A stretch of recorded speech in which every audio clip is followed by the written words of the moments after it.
and we are live with another edition of the All Gas No Break Sports Show. I am one of your co-hosts, Nicholas Bavona, joined alongside by Andrew Johnson. And Andrew, it was certainly a week for us this week after St. Patrick's Day Parade celebration on Sunday. We now are here just 2 days later, and we are going back into some college basketball talk as we are just about a week away from deciding who is going to be in the NCAA tournament. I believe March 17th is when the tournament comes out. So almost 2 weeks from now, 12 days to be exact, as of this recording tonight. And conference tournaments are starting to come around the horizon as well. Some of the mid-majors are getting underway as of this week. Then we'll see the Power 6 conferences get underway next week. So we're getting sooner rather than later closer to getting that NCAA bracket. But our conversation tonight is going to be about what some of these teams have done so far on the season and what they will need to do down the stretch of these next 12 days to make it into the NCAA tournament. Man, it was a real celebration on Sunday, but not for the parade. It was a celebration because my team, in particular, which we'll go into later, everything seemed to go right on Sunday for them. The teams that they need to lose lost, and teams they need to win won big. So, really big day for me in that way. So, but like you said, we got about a dozen days out from the NCAA tournament. 11 days from now, as of this recording, will be the Big East Finals. Almost 11 days from now, on the Right. dot, by the hour. And that Sunday is going to be Selection Sunday, which is on St. Patrick's Day this year. So everyone's looking forward to that. And I'm just looking forward to talking about the greatest sport there is, and that is college basketball. Yeah, and we have certainly had a very good season in terms of college basketball. A lot of teams that maybe you didn't expect to be where they're currently ranked or even in the position that they are in their conference right now, standing wise, are in the spots that they are in. Some teams that are maybe disappointed have happened as well. And we're now getting into that stretch of the season of who's in, who's out in terms of bubble teams and what they exactly have to do down in this next week or two to make the tournament, as I mentioned earlier. And that's where that's where you see the best type of games these next couple of weeks. Getting these teams that are scratching and clawing their way and trying to figure out exactly what they need to do to get into the tournament. You mentioned St. John's. I know you were alluding to them earlier, but we'll speak about them a little bit later on. But we've seen what they've had to do, especially after what's happened, the last couple of months. It looked like they were pretty much done. Now they look like they have a really good shot of making the tournament. And not getting ahead of myself, but now you look at what these other teams are going to have to do to try to knock a team like St. John's off the bubble and get themselves into that spot to make it in the NCAA tournament. That's what we're going to be talking about tonight and trying to figure out what they will exactly have to do. But before we go into that type of bubble talk, let's talk about what we've seen so far in the college basketball season and going in to the AP Top 25 polls. Now, as of this recording, this is week number 18 in terms of college basketball rankings. If you're a college football fan, obviously you get those rankings each and every week. So we're in the week 18 stretch of the AP Top 25. And we've seen pretty good seasons all around from these teams. We've seen, consistency out of teams like Houston, who's been in the top 10 for most of the year, pretty much near the top four. UConn, the defending national champion, number 2 in the country. They have been a consistent powerhouse, especially after winning the national championship last season. Purdue, another team that has been very good consistently these last couple of years. Obviously, last March did not go their way after a historic upset. They would like to, make up for that upset this season and potentially get their first national title. And then rounding up the top 4. So, if hypothetical, if we did have the tournament happening today and there was selection Sunday, Tennessee, the Volunteers, and the SEC have had themselves a really strong mark, and they are in line to have an opportunity to potentially get a number 1 seed in this year's NCAA tournament. I mean, I think two of these teams definitely deserve a number one seed. I definitely believe UConn and Purdue have warranted this. You don't Now, think Houston? I know. Listen, I'm gonna go into Houston. I'm gonna go the whole net rankings thing in a little bit. Houston, it does pass the eye test. They're a great team. Do I think they're an undisputed one seed though? No. I think the only two true undisputed one seeds by the eye test, the metrics, and everything else are UConn and Purdue. I think the other two, I think Arizona could easily take that one seed from Houston, even though they're the number one team in the country, 52 of the 62 voters in the nation put them at number one. I still think UConn and Purdue would wax Houston. That's my opinion right now. That's fair. That's fair. Um, it's tough to think because Houston, obviously, we saw last season they even had a really good mark, and they've had a good stretch the last couple of years. So All I right, think, listen, there's nothing wrong against Houston, but I think, and I'll go on the whole Big 12 tangent in a little bit, because again, you play who's on your schedule. That's great. But I'll go into their whole scheduling, the whole Big 12 scheduling crisis later in the year, later in this episode. yeah, I mean, I know what you're getting at because obviously, right now, if you look at their net ranking, Houston's obviously the number one team, and they've had some pretty impressive wins. Being that is, how you would define their wins. I know you're not a huge fan of the Big 12. That's where most of their quad one, quad two wins will be coming from.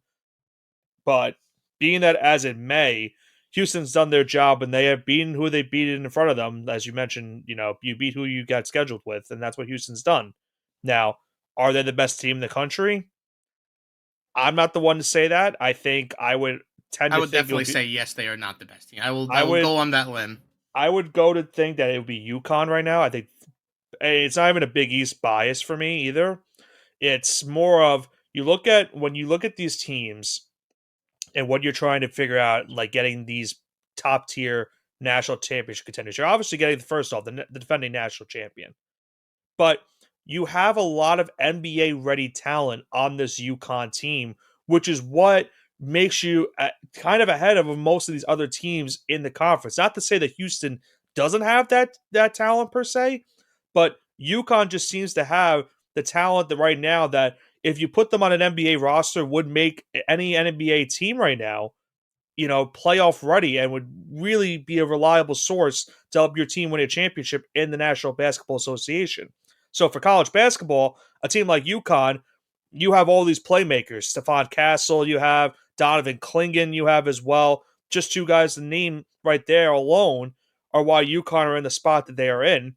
And then for a team like you mentioned, Purdue, obviously Zach Edey, one of the better players we've seen in college basketball in recent memory. Probably going to win another Naismith award, and he's got Purdue in another position where obviously they just won the regular season Big Ten title. They will look to win the conference title now in conference tournament play. But like I mentioned, anything is very possible when it comes to March Madness. We saw what happened with Purdue last year. They were a 1 seed and they went on to lose to a 16 seed. So when it comes to this tournament, anything is truly, as Kevin Garnett said, anything's truly possible. Especially with the style of plays. And I'm gonna love discussing the style of plays because there can be a team that is, let's say it's a game. Basketball is a game of runs, right? Yep. So I go on a 10-0 run, you go on a 10-0 run. I go on an 8-2 run, you go on an 8-2 run, right? And it's pretty much whoever can get that last run in should win, right? There are very streaky teams in this NCAA tournament. Teams that like to play fast and give up a lot of points, like Kentucky. If you remember last year, Kentucky was one of my preseason favorites. If they had returned their center, which his name escapes me right now, he was an all Oscar Sheboy. If they Yes. returned Oscar Sheboy, they're currently sitting 15 in the country right now, 21-8. I think if they had Oscar Sheboy, they would be undefeated right now.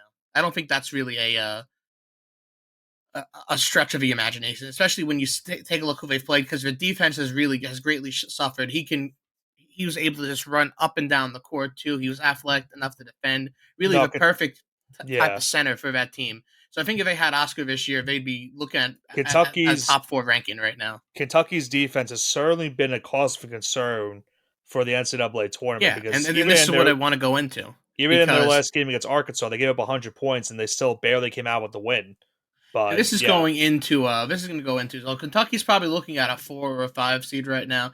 They run into a team like Princeton. I think they're going to lose. A team that eh, could really slow down the game, can really Princeton, grind out their defense. They're going to lose a game like that. we So saw that's what Princeton makes them last so year. susceptible to this. When those teams, and their prime example, oh yeah, they go on a lot of runs, but they're streaky. You Right. want a team that can go on runs and just crush the opponents, like UConn, Purdue. Those are the kind of teams in that bracket. Even Boise State is a team this year, and I don't know how many people have watched Mountain West basketball because I have this year. Boise State can just grind teams down into a powder. It's like every team plays really well, and then Boise State can just slow the game down so much. They're not really going to go on a lot of runs. You're going to see a lot of games where it's like, oh yeah, we scored 30 points in the first half. That's really good. Boise State's one of those teams. If they can get matched up with, let's say, like a Kentucky, they'll be able to bring them down to their game and kind of it'll be a dogfight. So that's what when we talk about these streaky teams, kind of like Kentucky, etc., that give up a lot of points but go on a lot of runs. That's exactly what you don't want to run to. St. John's is like that too, but they've been playing a little bit better as of late. Yeah, and for Kentucky, I mean, as of this previous bracket, and this is based off of what Joe Lenardi from ESPN has.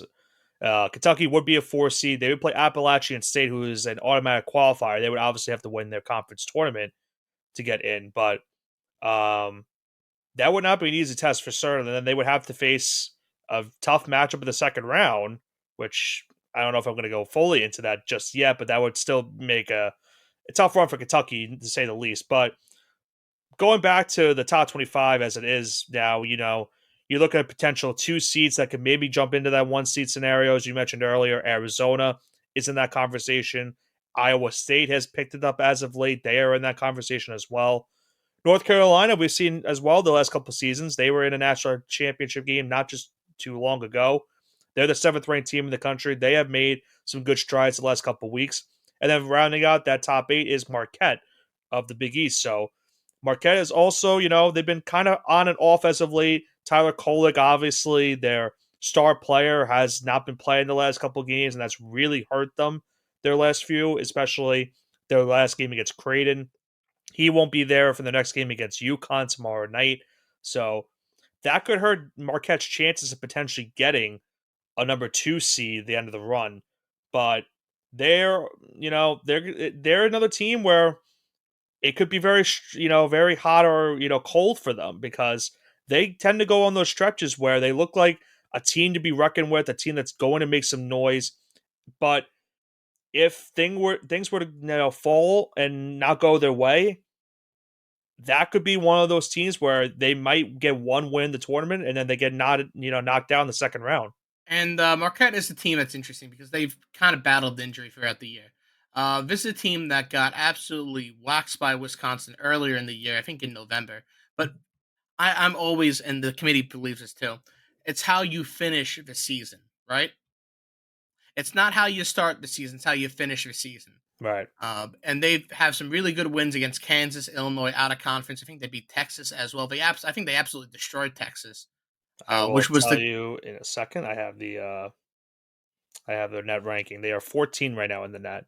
14 in the net. Um, right now, some of their quad one wins. They have wins against Illinois, Kansas at the time, who was number one. Texas, they beat by 21. They beat Creighton, obviously. Blacks Texas. Villanova. They beat St. John's, Villanova again, Butler, and then they So they've this is what I want to say though. Do you think a 1 seed should be like an 8 seed by 20 points? No, I think it should be a lot more. no, Unless you're it UConn, should be right? Unless you're UConn, right? You yeah. should be a 10 point game, right? It should be a spirited game till the very end. 10 point, 12 point win. And this wasn't even the best version of Marquette, and they destroyed Texas. You said they think they beat them by 20, They beat him by 21 points. 21 points. Texas is an 8 seed right now. And this is my problem with the Big 12 because Texas is right now pretty much a lock for the tournament as an 8 seed. When you take a look at Texas's resume, who have they really beaten? If someone, but outside of the Big 12, who have they beaten? Is their best team? Is their best win against LSU? That's their best. That's their statement out of conference win is LSU. I think the thing that helped Texas was they were ranked, remember, to start the season at number I 12. know, yeah, yeah. And you can, And I'm not gonna like my discuss isn't with you, but continue. but the biggest win, obviously outside of conferences, I guess LSU. But that's where having some of these teams like Baylor, for example, where say what you want, you might not be a fan of the Big 12 or not, but this Baylor team could be in line to maybe make another run in the national championship. They have been playing really good as well the last couple of weeks, and they could even make a bid to potentially get a number 2 seed in this NCAA tournament. They just came off a win against Kansas not too long ago. They have a really good shot, especially if they can make some noise in the Big 12 tournament. They potentially could get a top 2 seed. Yeah, no, it's 100%. They can get a top 2 seed in the tournament, but Do you want me to go? I'm going my Big 12 rant later for in the game because right now we're just kind of talking about net rankings. But let's talk about the Power Six, right? We've kind of gone the net a little bit now. Let's talk about the Power Six and how these conferences are actually looking Yeah, going into Selection Sunday. We're about 11, 12 days out from as of this recording. But I want to talk about these conferences. I guess we're gonna start off the Power Six, right? yeah, So we I'll can start. let you choose what conference you want to start with. We can go in, alphabetical order. So we'll start off with the ACC. Now, I mentioned North Carolina.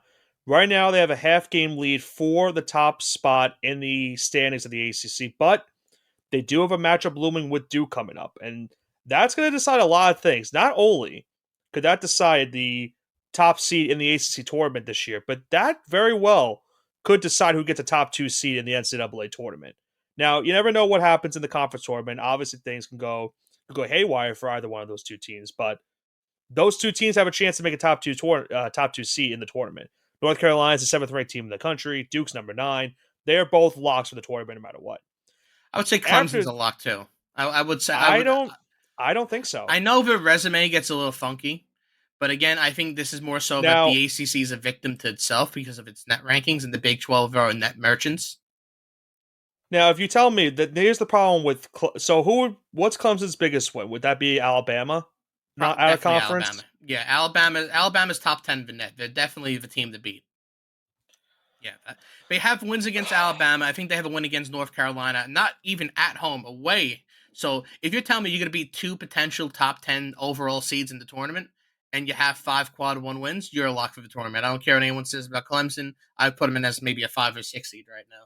Right now they are listed as a 5 seed. This again, and I'm going off of Joe Lunardi for now. We can And again, go for I pretty have my gripes momentary with you, palm. Lunardi, as everyone else, but at the end of the day, he is the most accurate bracketologist. I don't care what he really does from the months of, I should say, from really the day after the national championship and the day before Selection Sunday, he could be completely wrong. And But when it comes time to Selection Sunday, he gets his bracket right. So, and I'll tell you what, they're right now Clemson is playing a big game against Syracuse, and that's a big matchup for both those teams because Clemson is most likely going to be a lock. Maybe we'll put them in as the lock territory.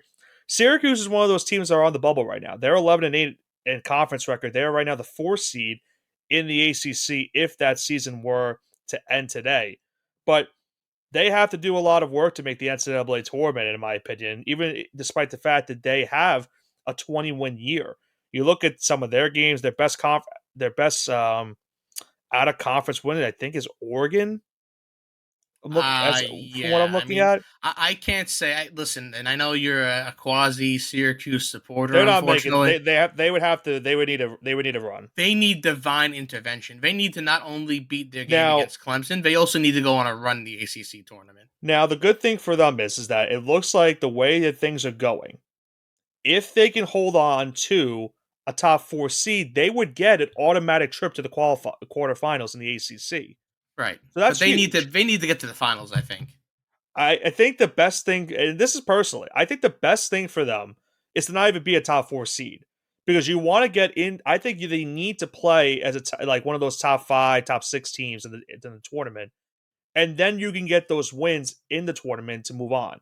Because if you're a top 4 seed, then let's say they get the number 4, then they have to play the winner of the number 5 seed and the winner of the 12 and 13 seed game. So at best, let's say if the season ended today, they would be facing Clemson again in that tournament. Obviously, a win certainly helps your opportunity and helps your net ranking and potentially maybe get you in. But you look at where they're currently at right now in bracketology, they're not even one of the teams that are even on the bubble in terms of buys, last 4 in, first 4 out, next 4 out. They certainly have a lot of work to do in the tournament to get things done. But they're not the only team in the ACC that's going to probably have to do some work to get into the tournament. Virginia and Pitt and Wake Forest are the other 3 teams that are to be noteworthy for this upcoming ACC tournament and going into their final games of the season. Virginia right now, they're currently one of the last 4 teams in, but you mentioned about momentum for teams going into the NCAA tournament, even their conference tournaments. Virginia does not have that going on for them right now. You look at some of their last games, a loss to Pitt by 11. They snuck by against Wake Forest. They lost by 24 points against Virginia Tech. Then lost to North Carolina.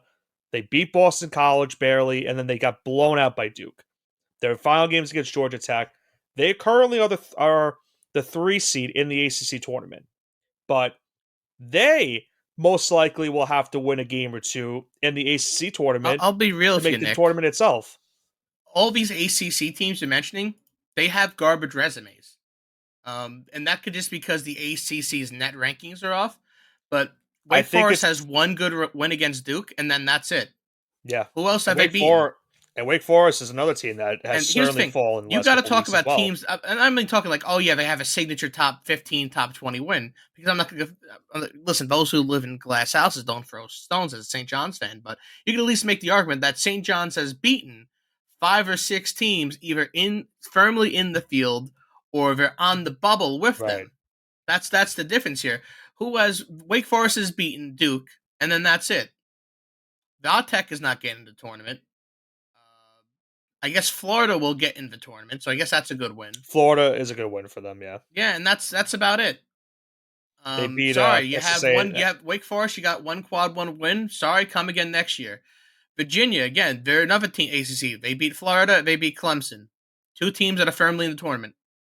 What's your next best win? It's A&M. Is it A&M? It Yeah. might be A&M, and A&M's not even sniffing the tournament. They're like the 12th team out. So Yeah. 2-6 in quad one. Goodbye. Pittsburgh again. They have a win against Duke. That's Yeah, great. they have to do work as well. I think they would right now be the 6th seed in the ACC tournament. Yeah, that's what. Listen, I know because the ACC, and here's my crazy stat for you. I know all these teams don't have really great records, but at the end of the day, the ACC is 9-3 versus the Big 12 this year. They Yeah. won 6 more games against the Big 12. So if you want to talk about the overall quality of the ACC being down, you have to look at the Big 12 too. And I'm going to go into this in a little bit, but that's my take in the ACC. So, Duke, North Carolina, Clemson, snapping the tournament. Wake Forest and Virginia, you need work. Pittsburgh, Syracuse, you need a miracle. yeah. Yeah, so we'll have to see what these teams do. Pitt right now, according to Lenardi, is one of the next 4 out, so they would still need to work either way. I agree with you there. But Virginia and Wake Forest, the way they've been playing the last couple of weeks, They need a couple wins. they are in really big trouble in terms of trying to make the tournament. And I'm trying to see quickly before we go into our next conference. Wake Forest, they have one more. I think they have one more game left on their schedule. They actually have 2, and one of them is a big one. They play Clemson on the 9th. That's a monster game for both of those teams. That could help because even where, despite where Wake is, that could help Clemson potentially get into that top 4 seed range, maybe if the voters, give Clemson the benefit of the doubt. But for Wake Forest, a win against Clemson, that certainly helps your net ranking. It certainly can get you a quad one win right there to get you potentially to the tournament. But like I said, that would be. We'll have to see how those teams do. Obviously, a lot still to be left decided in the ACC tournament. Now let's shift over to the Big 12. So we can get we can go into Wait your 18 weeks to talk about this. yeah. So if you want to start off your rank, you can, and then I'll go into what the conference has done so far in the All season. right. So as of right now, according to Joe Lunardi, and again, I have my grabs of Lunardi, but again, he gets it better than anyone else. There are 9 Big 12 teams in this tournament, the most of any other conference. Let's take a look at those 9 teams, right? You got Houston, Iowa State, BYU, Baylor, Kansas. I don't think any of those teams are being argued against, right? Houston, Iowa State, BYU, and Baylor have impressive wins outside of conference, whether they've beaten teams like Auburn, or they've beaten Michigan State, or they've beaten UConn. I think one of these teams have won against UConn, or I'm confusing with Purdue. I'm confusing with Purdue, excuse me. Yeah. They have quality wins against quality opponents outside of conference. The beef I have is when you start getting into teams like Texas, TCU, right? So Texas, let's start Texas. They are 27 in the net, right? They have 5 quad one wins. Only 13 more teams in the country have 5 or more wins, right? That's great. But then you have to actually break down where are these quad one wins coming from, right? Baylor, great win. Other than that, they beat up on Cincinnati, Oklahoma, TCU, and Texas Tech. which, by the way, they're all firmly in the tournament. Right. And Texas is nowhere near, even though they're 19-11 with a losing conference record, by the way, they're nowhere near being bounced off the bubble. They're a solid 8th seed in almost every single bracket. Cincinnati is. So let's go on those other teams now. Let's talk about Oklahoma and let's talk about Cincinnati, right? Oklahoma has 4 quad 1 wins, right? Well, they beat Iowa State. That's a good win. They also beat Cincinnati, which is we went over meh. Kansas State. Kansas State is one of their quad 1 wins here. And what has Kansas State done all year? They're certainly Absolutely not. nothing. They're certainly not the team that we saw in the tournament last year. No, they had a great run last year, but they have losses to Nebraska. They have losses to USC. Um, They've beaten I, teams like Iowa and Providence for quad 2, but that's yeah, about it. And Providence is a first 4 team, right? So this is and let me go into North Carolina next. I'm sorry, North Carolina. Excuse me, Cincinnati. Cincinnati is firmly on the bubble. They are 6-10 in Big 12 play. So this is the message that the committee is sending. Yes, we do not care that Cincinnati is 6-10 in Big 12 play. They're firmly on the bubble, right? They're not in the tournament going to Lunardi right now, but they're one of those 4 or 5 teams out. And this is to get a top 50 net ranking. So that means when these teams in the Big 12 come and play Cincinnati, it is a guaranteed quad 1 win. They beat UCF, Texas Tech, and BYU. That's it. That is their record this year. They have losses against West Virginia and Oklahoma State, but yet they're ranked higher than 75-80% of the country in net. And the Big 12 does this every single year. They have a high preseason ranking. They blow out teams that suck. Texas has 8 quad 4 wins this year. Oklahoma has 8. Cincinnati has 9. They're playing teams like Detroit Mercy that have 1 win on the year, and they're blowing up the score by 30, 40 points. That's what the net likes. They like winning by big margins. They like beating quality opponents. And when you're that early in the season, they don't know what a quality opponent is. So the data kind of gets jumbled over time. It gets a heavy emphasis in the beginning. So the Big 12 kind of bands together each year and says, you know what, we're going to go play a bunch of cupcakes, maybe schedule a decent team here and there. So by the time we get to conference play, when we beat up on each other, every single win's going to look good and there'll be no bad losses unless your name is West Virginia. And because of this formula, the Big 12 is going to have 9 teams in the tournament this year, or they're slated to have 9 teams in the tournament. Well, the thing I is, can't think of any team or anyone who well, thinks this is a good system. remember this.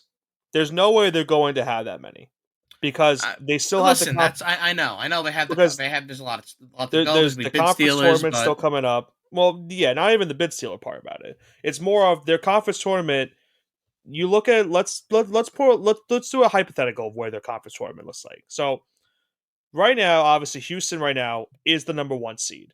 Then it's Iowa State. So those two, remember, the top 4 get an automatic trip to the quarterfinals. So if the season ended today, it would be Houston, Iowa State, Baylor, and then that 4 spot is where it gets tricky. Texas Tech is in that scenario. BYU is in that scenario. Kansas is in that scenario. You could maybe make the case for TCU or Texas, but it most likely would be between the Red Raiders, the Cougars, and the Jayhawks. Now, we know Kansas is a lock.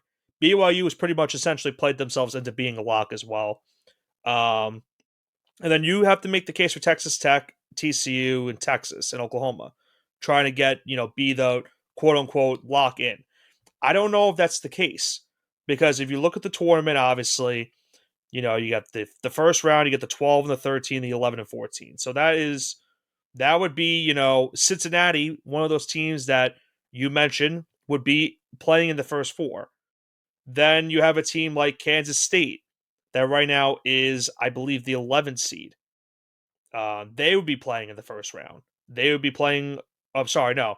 Cincinnati would be playing West Virginia, so they would be the 11. So Kansas State would be the 10. So they would be playing in the second round against the 7th seed, which, if I'm not mistaken, I think is TCU. That would be Texas, I think. I believe it's Texas. I think it's Texas. My math is completely, kind of shot with it because I'm trying to read the standing. So right now it would be Texas Tech 4, BYU 5. I'm sorry, yeah, Kansas 6, TCU would be 7. So it'd be TCU against Kansas State in the second round of the tournament. And TCU is one of those teams that, I don't know if they're in the tournament right now. I don't know if that's where Lonnie I think he has them as a 10 seed. And then Kansas State, I don't think is in the tournament, if I'm not mistaken. Does he have him in as automatic? Yeah, Kansas State? yeah. Kansas State's in there. No, he's not. I don't think. I hope they're not in there. Let They're, me just double check. They're I not don't in see there. it from what I'm saying. They're not. They're not. No. But that's a team like Kansas State where yes, they've had a bad year, but they could certainly beat a team like TCU and steal, TCU's opportunity to make the tournament. I would Right. say right I know what now, you're saying here. Right now, is they have a chance to lose out, and one of these what I'm teams not make saying the is tournament. there are 5 guarantee spots for the Big 12. There are 5. I would say. I would say 5 are guaranteed, but I think 6 are going to guarantee. I would personally put 5 in, no question, but I think 6, including Texas, will be in with no problem. I think Texas would be the 6th team. I don't know if Texas, because I am They'll not. be in unless they have a catastrophic meltdown. Texas Tech They'll, is in the spot where they're right now at 4, and they have, Oklahoma State. They have to get care. They have to take care of business in that game. But then a home game against Baylor is where that could really decide that for them. If you beat Baylor at home, that will help your resume because then it will say to the committee, okay, you know what? They're going to be a potential top 4 seed in the Big 12, a conference that, you know, if you like it, it's one of the tougher ones. If you hate it, then you don't really care for it. A team like BYU, they have to play Iowa State still. That would certainly help their resume as well. But you're looking at the teams that right now that need to do work for it. So Texas Tech, obviously, we mentioned it. TCU, they have West Virginia and UCF. That won't help their cause in terms of getting big wins. That will just help their maybe at best quad 2, quad 3, maybe for those two teams. Because UCF did have a stretch at one point it's where going to be maybe on a neutral court, so yeah. So, it'll depend. but anyway, but being as it may, teams like Texas Tech, TCU, Texas, and Oklahoma have to get their work done in the tournament. That's their only chance of making any noise and maybe making it into the tournament. I think out of all of them, Texas probably has the best opportunity to make it just because of where they are in the net.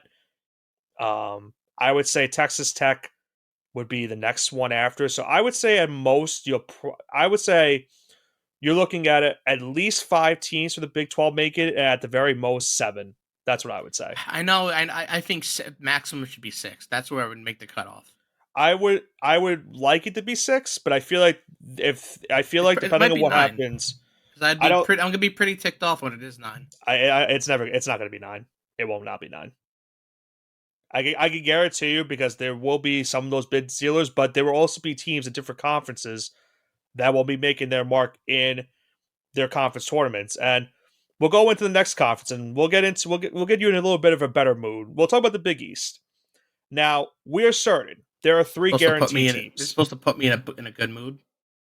Well, yeah, but if you're not looking at Lenardi, I think the way the team has gone the last couple of weeks, And that's why you're in a good mood. I know So, you could break this down. so right now, even no matter who you look at, whether it's Lenardi or Jerry Palm, there's a mix between I would say 5, 6 teams for the Big East that have their Yes, mark it is making the my NCAA opinion that tournament. there should be 5 teams in the Big East that make it. So here's what we have: we have 3 guarantees in UConn, Marquette, and Creighton. Those are the guarantee locks for the Big East to make the NCAA tournament. There's no chance they miss it. They're going to be in the NCAA tournament this season. It's after those 3 where it gets tricky. Now, Seton Hall right now is the 4 seed. As of Lenardi's last bracket, they are one of the last 4 teams in. So they still have work to do in the Big East tournament. Obviously, with them getting a 4 seed, they would be playing the 5 seed. That right now would be Villanova. Villanova got a big win against Providence this past week. They've been playing a lot better, and they are right now one of the last 4 teams in terms of buys getting in to the NCAA tournament. I believe This they is would be an 11 seed or a 10 seed. so they're 10 seed right now, and I can give you the reason why Villanova should be in a little bit.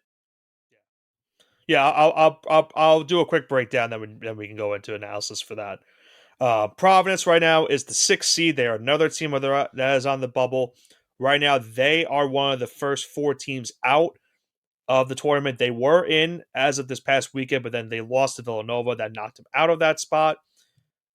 St. John's right now is currently the seventh seed. They could move up to as high, I believe, as the number five seed. I think they still have a chance at that. They are, according to projections, a 75% chance of getting the 5 seed. So they have a really good opportunity because, and we'll break down what some of these who the teams are playing the next couple of days because that will, you know, that will help the bracketology terms of where these teams have to go. But um, St. John's right now is a seventh seed. They looked pretty much all but dead a couple weeks ago after they blew another game in a really bad fashion against Seton Hall. But wins against Creighton, then they beat Butler on the road, and now they're right back into the tournament mix and could certainly make a case to make the NCAA tournament, especially, for their sake, two winnable games coming up for them as well. So they need to obviously get that going down. And then there are teams like Xavier and Butler that could make a case, but they would have to do a lot of work in the Big East tournament to make the NCAA tournament. Alrighty then. So let's go into, I guess, my opinions on how this Big East should play out. So I think Villanova should be in, and this is my argument, and I hate doing this. Villanova had a 1 week meltdown in the second week of the season versus the Pennsylvania 5 teams, or the Philadelphia 5 teams. So it's a traditional tournament that's played in Philadelphia, which Villanova wins every year, but they had a meltdown this year where they lost to Drexel, Penn, and St. Joseph's. Not great, right? Obviously not great. St. Joseph's has an okay season from the Big Ten in the A10, but Drexel and Penn have been horrid and horrific. Now, Villanova has wins over Creighton, UNC, Providence as their quad one wins, right? Great. Right. They also have a win over Texas Tech, and if Texas Tech is going to be one of your Big 12 gatekeepers, that's what I think puts them firmly in the field for me. I think they're a 10 seed right now. If they beat the Seton Hall, Creighton, or just go 1-1 in them, they're definitely a 9 seed. That's my opinion right now because they got 4 quad one wins right now. They have an opportunity to finish the season with at least 6 or a maximum of 6, excuse me, with an opportunity to add a couple more in tournament play. So to me, Villanova's in. That's the 4th team. Now the 5th team is where it gets tricky, right? Because each of these teams have a fair argument. Let's go to St. John's. Like you said, left for dead. Their resume is a decent one. They don't really have any poor losses. They have one poor loss to Michigan at the beginning of the year. However, they took care of business as of this recording. There's a recording in an hour where St. John's is probably going to lose to Paul and make me eat my words, and all hope is gone. But we're not there yet. I have hope for about another 2.5 hours. Right. They have wins over Utah, which is another team that's trying to get in the tournament. So if they're gatekeeping Utah, you got to put them in over Utah. They swept Villanova. So if Villanova is firmly in the field as a 9 seed, not only beating them once, but sweeping them is convincing enough to get them in the tournament. They have a home victory versus Creighton, which is top 10 in the net, or I believe just outside of it, and they have a away win against Butler. Also wins at Xavier and at Providence are nothing to slouch out either. Listen, as long as they can beat DePaul and Georgetown and keep their net ranking in top, I think you're going to have a hard time leaving out a team with 5 quad one wins when only 13 teams in the country have more than that. And they have good metrics. Their BPI is good. They're 29 in the Ken Palm. So that to me is the argument. They have good metrics. They passed the eye test, at least in the last couple of weeks. And they have good wins. So that's my argument. My question to you is, I think you would know this better than I would. Let's say if they beat, does a conference tournament win against a certain team? Does that add to your quad wins, or is it just the quad wins only for the regular season? It does. So the conference tournament wins. But here's the thing with St. John's, and I think this is beyond stupid because MSG is technically St. John's home court. It's gonna be home games. They're counting as home games, but this is my argument against it. I am a season ticket holder. I've been a season ticket holder since I'm a student, so this is going on almost 10 years now. Yeah. I was not offered to buy Big East tournament tickets before anyone else. So to me, if you're going to count this as a home game, I think it's BS. Even though you're playing in their home city, the home fans are not going to be there. I mean, I'm sure there'll be a bunch of them there, but as a season ticket holder, and there's about 9 or 10,000 people that have season tickets for just Madison Square Garden, if you're not letting us fill our arena with 9 or 10,000 Johnny's fans, then it's not a home game for us. That's the way I'm going to look at it. It's a neutral site game.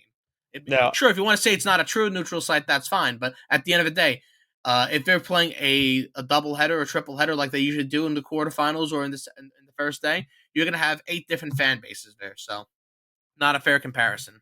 now the reason I brought that up the tournament is for St. John's, a team that is, could add to their quad one resume depending on where they're seated. So let's say if they're right now the 7, they'd be playing the 10th seed. Obviously, that's a wash. They're playing it's not a quad one. But then you have an opportunity to play a top 2. You play the number 2 seed, which of right now is Marquette, or it could be Creighton. You beat that team in the tournament, that will help your resume certainly, and could get you into the NCAA tournament. If you're the 6th seed, then you would play the other team between Marquette and Creighton. And if you get that number 5 seed, then you get a matchup with a team like Seton Hall or Villanova.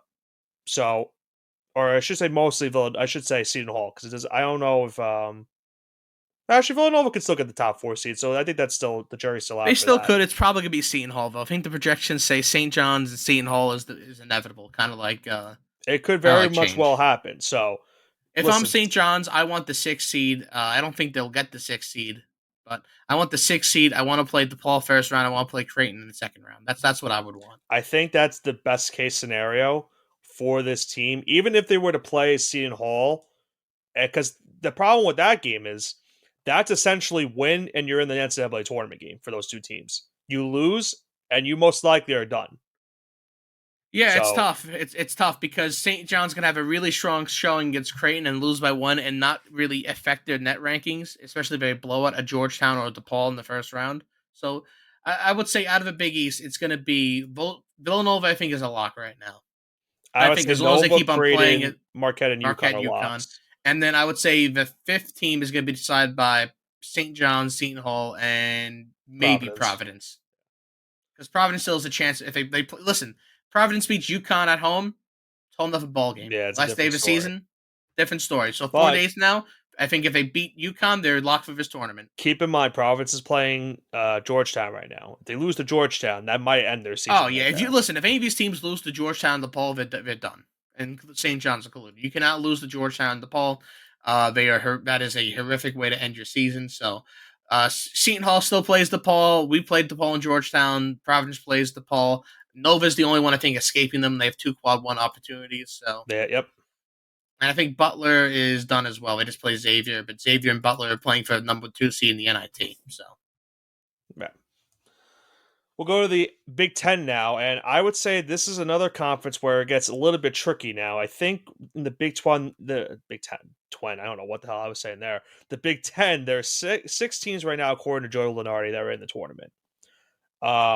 There are certainly 2 locks in Purdue and Illinois to me.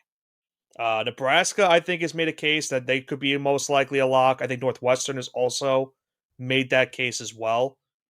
But there are those teams looming in terms of the bubble that could try to make the tournament. You have teams like Wisconsin that at one point looked to be a team to be reckoned with in the Big Ten.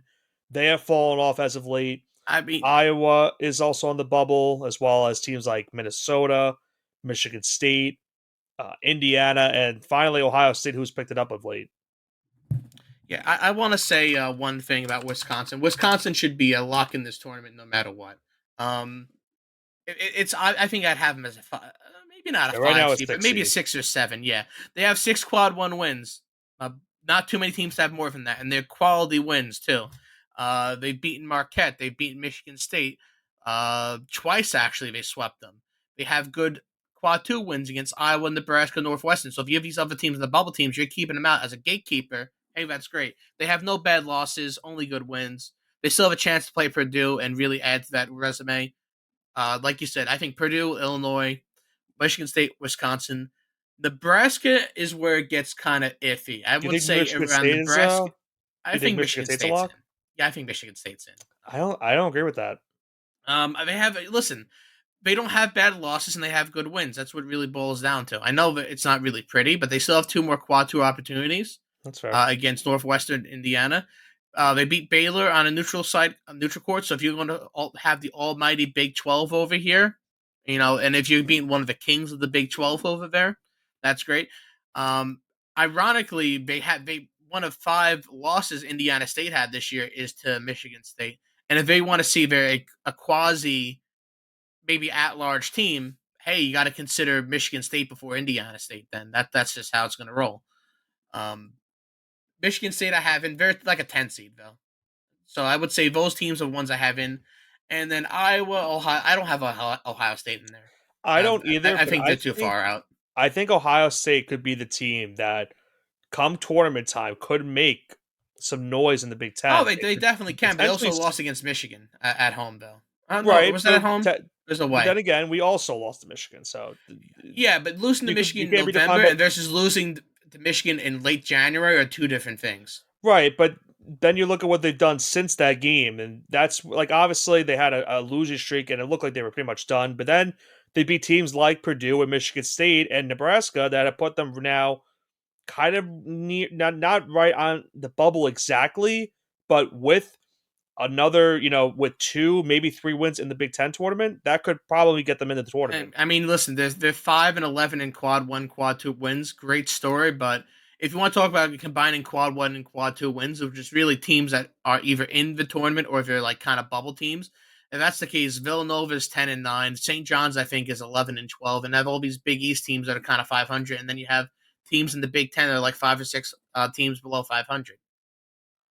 I know I think I would put an Iowa before Ohio State because I think they're about 500 in quad one, quad two wins. And I think right now they're one of the first next 4 out, I think, or Yeah, first 4 they're out. in the border. Win Yeah. against Wisconsin, win against Michigan State. So those teams are going to be kind of primed to get in there. Well, you have to look at Iowa. Then you take a look at those teams that are kind of out a little bit further out there. Team like Northwestern, which is an interesting resume because they have really great wins. But they also have a home loss against Chicago State, which is going to really, really count against them. It's not like you're losing to like a Rutgers. You're losing to a bottom feeder in a bottom feeder conference. Yeah, right now That's they're where an it gets. 8 seed. Yeah, that's where it gets really, really bad. I think Chicago State's an independent too. I don't think they actually play anyone in a And conference.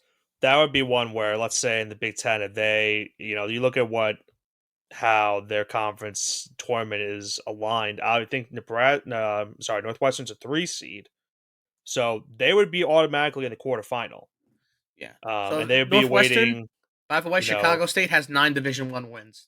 Northwestern is one of them.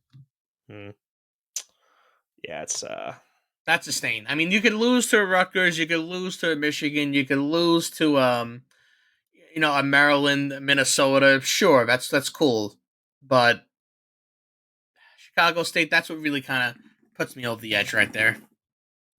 um. So yeah, I think Big Ten has done a pretty good job, and we even have a matchup between Purdue and Illinois tonight, which could be a nice, fun one between those two teams. But yeah, I think we would agree. I think we know that Purdue and Illinois are locks for sure. Wisconsin's done just enough work earlier on in the season that's probably going to get them in. Nebraska, I think, has done enough work to get themselves in. Northwestern, for now, is in, but if any of those teams like Iowa, or Michigan State, I'm still not sold on Michigan State just yet. I know they have the resume quote say, but there's a strong possibility they could easily lose one of their first games in the tournament, in the Big Ten tournament, and that knocks them out of the bubble. So that's why I'm not, too sold on them just yet. But they could probably prove me wrong and easily could make a run. I think right now they would be the 7th seed in the Big Ten. That is correct. Yes. So that's where it gets tough because then you're going to be playing the 10 seed in the tournament, and that would be Penn State. I mean, it's not a surefire win because you never know. Penn State could easily knock them off and win that game. So I would say the jury's still out for Michigan State for me, but can't always agree on everything. I think we can agree though for this next conference, the Pac-12. There's pretty much only 2 locks. Everyone after that is a question mark. We know Arizona and Washington State are locks. Teams like Colorado and Utah, maybe even Oregon, those are the only other 3 that can make I would any. say Washington State's kind of a semi lock.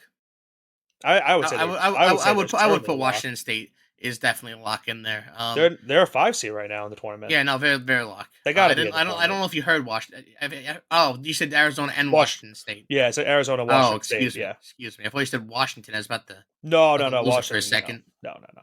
I'm saying I think there's two locks for sure. For they're the two locks obvious, and then it's realistically only between Colorado, Oregon, and Utah that can maybe get into the tournament, but it would most likely be between Utah and Colorado.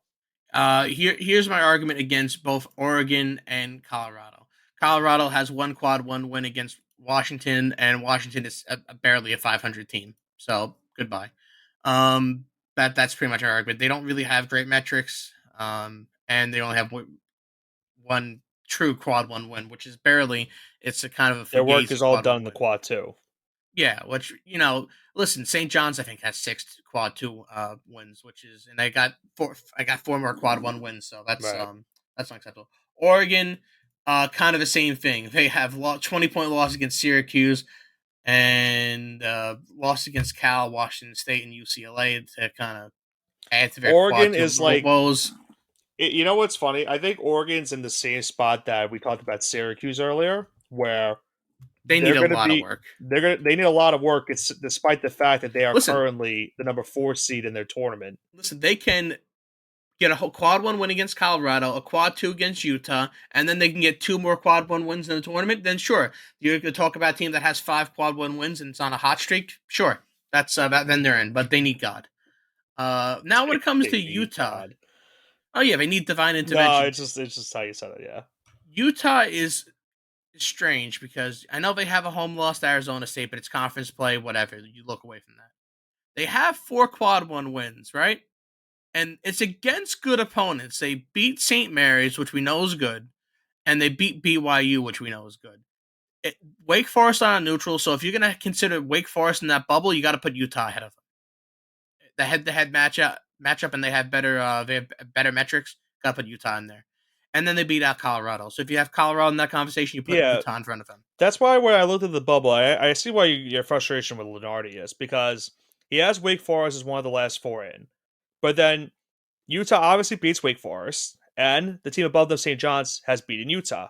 So that's where I don't get that scenario because I know Wake Forest has that win against Duke, but other than that, they don't have They don't have anything anything. else right. They don't really have anything else. And same Utah, thing with Virginia and even New Mexico. I hate to really pile on these teams, but they haven't done anything.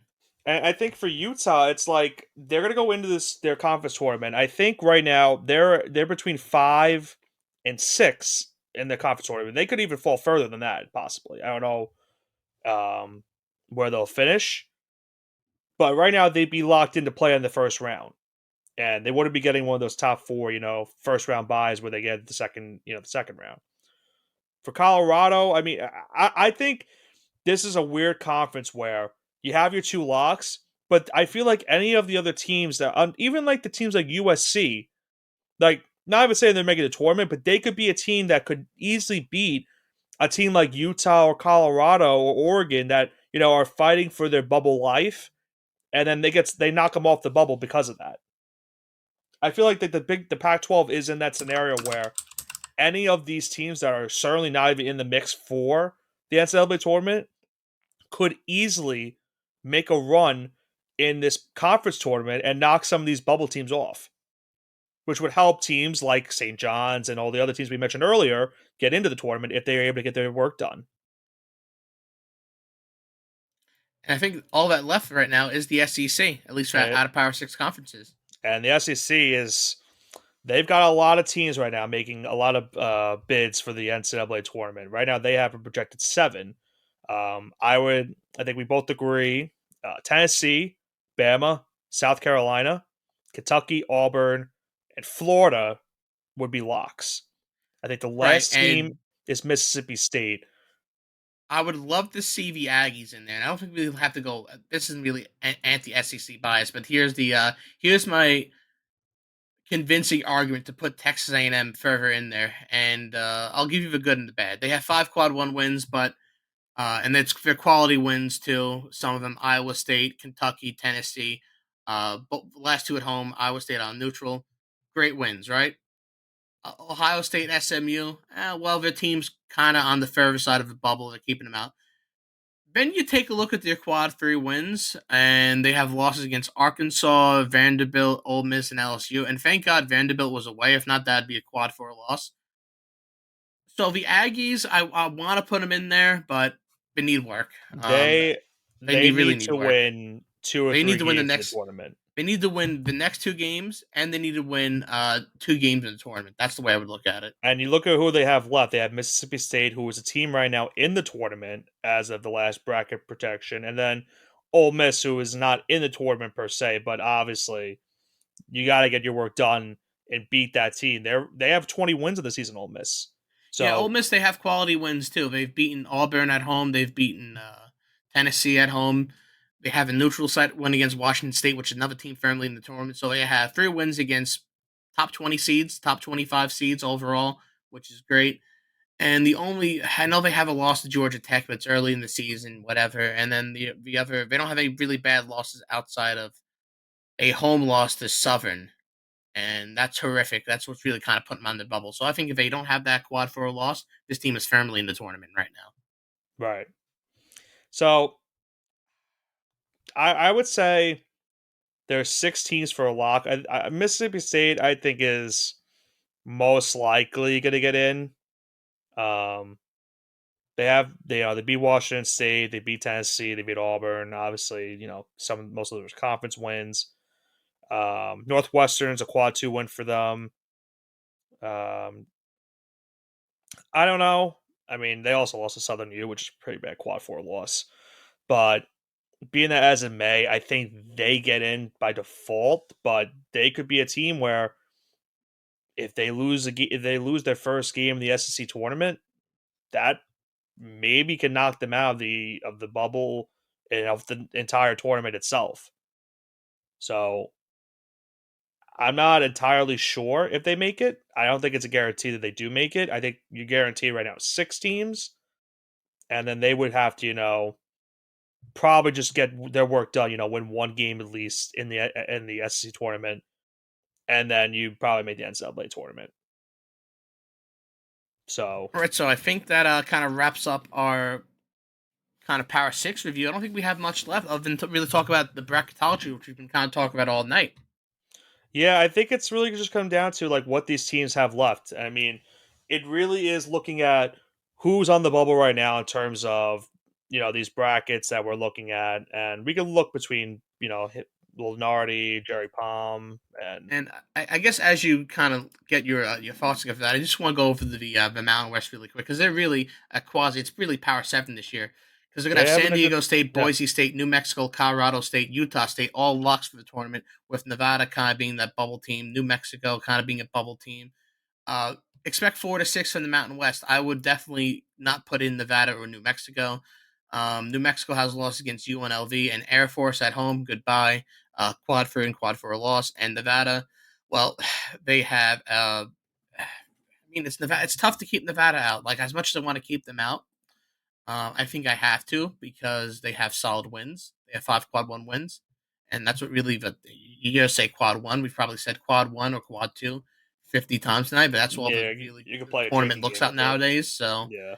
but yeah, I guess as a quasi power seven now, got to talk about the Mountain West. Yeah, so I think looking at some of these teams left that are, we look at some of the on the bubble. Um, you look at teams like Colorado State. You mentioned the Mountain West. Obviously, one more game left against Air Force. Then they go into their conference tournament. Florida Atlantic, who had that Cinderella run last year, um, was pegged to be the champions of the American this year, but South Florida stole that from them in the regular season. So now Florida Atlantic, right now, they are one of the last 4 buys, but they will certainly have to get some work done and their conference tournament as well. If they want to make the NCAA tournament, they have 2 games left against North Texas and Memphis coming up. Memphis will be a good test for them as well because they just beat them. If they could, Florida Atlantic could get the win, That would certainly help Florida Atlantic for their resume, considering that they just lost to the Tigers not too long ago, as I mentioned. We spoke about Villanova already. I think with the two quad one opportunities coming up for them, if they're able to at least take one of them, they certainly even further cement themselves into the tournament. And then, you have TCU, another fringe team where, you have 2 games left against West Virginia and UCF. Obviously, you need to take care of business in those games. But at the same time, you most likely will have to win a game or two in the Big 12 tournament to even get you into the NCAA tournament as a whole. So it's not certainly, guaranteed for TCU, but they have the path is there for them. And that's where, you're hoping for some of these teams. Um, Last four in, we mentioned Seton Hall. We obviously know what they have to do in their last couple of games. You talked about New Mexico. They've had a pretty good run this year in the Mountain West as well. They could make an opportunity to make the NCAA tournament. That will be tough considering how the conference has been this season. And I think they also have 1 game left on the year. Actually, no, wrong. They have 2. And one of them is against Utah State, so that could be a really big win for them if they were able to go on the road. That would probably be a quad one win. No, if they go on the road and beat the Aggies For who? for New Mexico, if they go on the road and beat Utah State. Utah State on the road? Yes, it would be.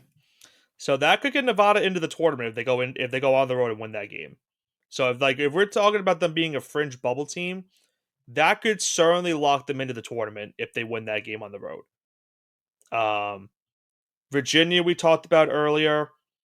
I think they'll have to get some work done in the ACC tournament as well, because to me personally, they have not looked great the last couple weeks, and a lot of people are comparing them to Iowa football, and when you're getting compared to that, it's not good. It just means no one wants to watch your basketball games. Um, we spoke about Wake Forest. They might have them in right now. I don't think that's the right debate. I think right now a team like St. John's, and it might sound like bias, but I feel like St. John's should be in above them just because of how Wake Wake Forest Forest has has no looked. wins. That's Right. that's what It's that's it's gonna be my based argument all off day of how long. Wake Forest has looked of late, and then if we're going off a team like Utah, we're saying, oh, Utah beat Wake Forest, and then St. John's beat Utah. Yeah, which is a St. John's and dangerous game to Utah, play. right? I know what you mean. But Yeah, at the end of the day, they have one win against Duke. That is it. right. That is their resume. And The they and resume they is we beat Duke. and they have had some bad losses their last couple of games, which is why they've lost to teams like Notre Dame, which is really a quad 3 loss because of how Notre Dame's season has gone this year. Um, we mentioned St. John's and Utah, what they have to do. Providence, obviously, we mentioned as well. Iowa, we talked about it for a little bit. It really comes down to for these teams, you have to finish your season strong. Look where you are in the net. You have to take advantage of some of the opponents that are coming up the next couple of days, and then obviously when it comes tournament time for your conference, if you can take advantage and beat a team or two, depending on what you need, these teams in the bubble could certainly make it in. And I think you look at we talked about earlier. We talked about the 9 teams to the Big 12. It's not going to happen only because of the fact that they're going to cancel out each other come Big 12 tournament time. And who knows, even the team that's, even one of the bottom teams in the Big 12 could probably beat one of those bubble teams. That's why I don't think it happens. Um, but it certainly will lead to some entertaining television the next couple of weeks for sure. This Leading is all the way March. up to exactly leading all the way up to Selection Sunday on St. Patrick's Day, as you mentioned earlier on the show.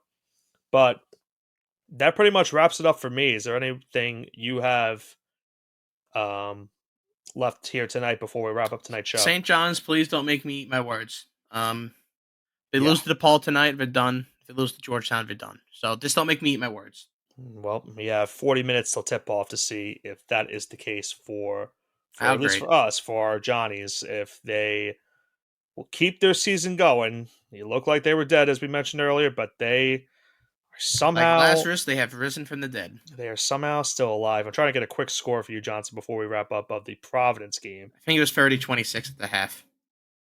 I think you're right. I And they're couldn't playing Georgetown for those at home. have two Providence needs to conference wins, they and need they're to both. really step it up in the second half. They need at least a 10-point margin if they want to kind of keep their net ranking intact.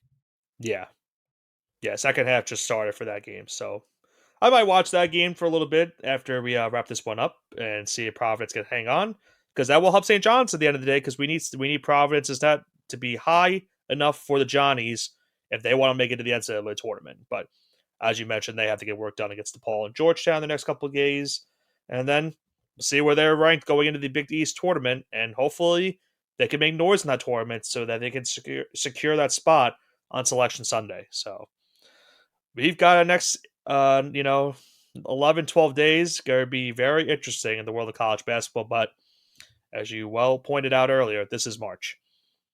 So that pretty much does it for me. And I think you are pretty much done as well, Johnson. So that's going to do it for tonight's edition of the All Gas No Break Sports Show.